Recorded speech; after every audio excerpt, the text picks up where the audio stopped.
Throughout history, one name has continually re-emerged with reports of alleged sightings. This has occurred so often and in so many places, that this person has earned the title of the most well-traveled ghost in England. This spirit in question is that of King Henry VIII's second wife, Anne Boleyn. The former queen and the mother of Queen Elizabeth I, was accused of adultery and beheaded at the Tower of London in 1536. Since her death almost 500 years ago, there have been nearly endless reports of her ghost at several homes and palaces she was associated with. It is said that ghostly sightings of her have been around from at least the 18th century. These places include Blickling Hall, where many believe Anne Boleyn was born, Hever Castle, her family home, the Tower of London, where she spent her last days, Windsor Castle, and Hampton Court Palace. Blickling Hall is the grand home where Anne Boleyn was most likely born at the beginning of the 16th century. There are many tales of Anne's ghost being seen there and apparitions of her father, Thomas Boleyn, and her brother, George Boleyn.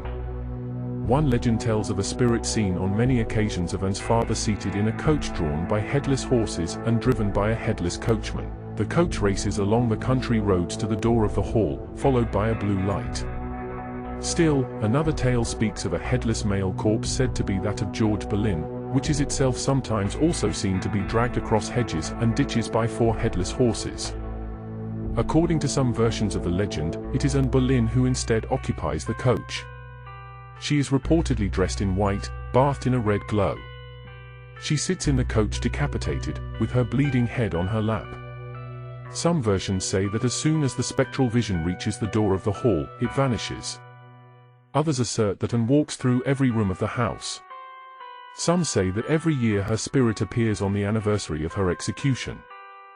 It is also claimed that Anne's ghost has been seen in the drawing room, walking the corridors dressed in grey, reading a book in the long gallery. Sometime around 1979, an apparition was seen by a steward, but vanished almost immediately. Left behind was a book of Hans Holbein's paintings open to the portrait thought to be that of Anne Boleyn. In 1985, Steve Ingram, a former administrator at Blickling Hall, was asleep one night when he was awakened by the sound of footsteps advancing along the corridor and into his bedroom. At first, he thought it was his wife, but he then realized she was asleep beside him.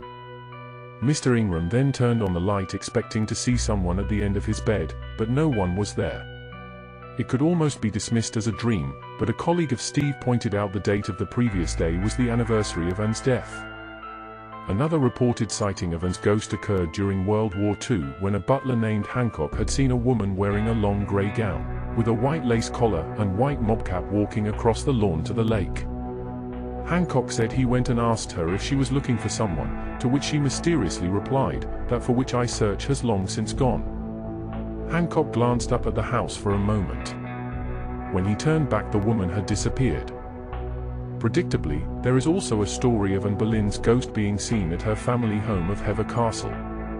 It is said that on Christmas Eve, Anne's ghost can be seen crossing a bridge over the River Eden on her way to Hever Castle. At Windsor Castle, Anne's ghost has evidently appeared looking through a window in the Dean's Cloister. Still, another sighting is of Anne's ghost walking along the eastern bulwarks of the castle. There are sad and unnerving tales that Anne Boleyn's voice, moaning, crying and pleading for her life echoing in the dark and ancient undercroft of Lambeth Palace. These tales are likely based on the false, but often repeated assertion that Anne appeared before Archbishop Cranmer's ecclesiastical court in the Undercroft in May of 1536, the day her marriage to King Henry VIII was dissolved. They may also have been based on the myth that Anne was tried at Lambeth, and after being condemned, was taken down the steps of the water tower to the barge that would convey her back to the Tower of London. As expected, it comes to no surprise that there are many tales of Anne Boleyn's ghost appearing at the Tower of London, the place where she both stayed before her coronation and later her imprisonment. The figure of a headless woman in a Tudor gown has been seen several times near the Queen's house. Anne was once thought to have been confined there before her execution. Since Anne never actually stayed there, is it possible for her to be the Grey Lady in Tudor dress whose ghost haunts the building? The room next to the one where Anne is supposed to have spent her last days is inexplicably haunted far worse than the other rooms in the house. Even today, the room has an evil reputation because of its chill, forbidding atmosphere, and strange perfumed odor. Also, people have awoken in the room with a dreadful feeling of being suffocated. Consequently, no child is permitted to sleep there. One of the most famous sightings occurred one night in 1864. While standing on duty, a guardsman saw a white figure emerge from the dimness of a doorway of the Queen's house. As the ghost moved towards him, he challenged it. As the apparition got closer, the guardsman saw to his horror that the spirit was headless. The guardsman raised his bayonet, only for the figure to envelop straight through it and himself. This made the guardsman faint with terror. He was later found by his angry commanding officer. As a result, the guardsman was court-martialed for drunkenness and dereliction of his duty. Fortunately for the guardsman, 2 other people revealed that they too saw the figure at that spot. Additionally, 2 other guardsmen swore that they had watched from a window of the Bloody Tower as it approached the sentry and had heard his scream of terror as he collapsed. Because of this evidence, the guardsman was acquitted. Later in the 19th century, a yeoman warder testified under oath that he saw a bluish form drifting across the area towards the Queen's house. Another soldier saw a woman in white coming out of the house soon after midnight. He could hear her heels tapping on the ground. The soldier watched her walk towards Tower Green, but when she moved into a moonlit area, he was shocked to see that she had no head. The soldier was caught fleeing from his post, but he was able to escape punishment after explaining what he witnessed. Likewise in 1933, another soldier witnessed the distinct white form of a headless woman near the Bloody Tower. He claimed that the ghost rose out of the ground and then floated towards him. Terrified, he thrust his bayonet at the ghost, only to have it vanish. As there are at least 5 different people to see this headless apparition at different times, perhaps there should be some substance given to these accounts. In 1972, a 9-year-old girl from the north of England visiting London for the first time with her parents was standing by the scaffold site in the tower, listening to a guide reciting the names of all the individuals who had been executed by the axe there.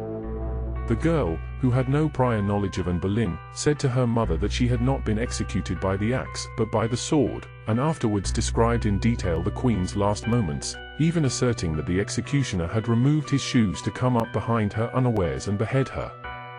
In the late 19th century, an officer, peering through the windows of St. Peter ad Vincula after seeing an unauthorized light inside at night, claimed to observe the elegant figure of Anne Boleyn at the head of a line of knights and ladies in Tudor clothes, processing up the aisle towards the altar. He watched astounded for a few moments until the procession and the light vanished. These stories are just a sample of the many ghost sightings of England's most famous and well-traveled spirit, Anne Boleyn. Given her sad story and the nearly countless sightings of her spirit, it is hard not to believe them to be true.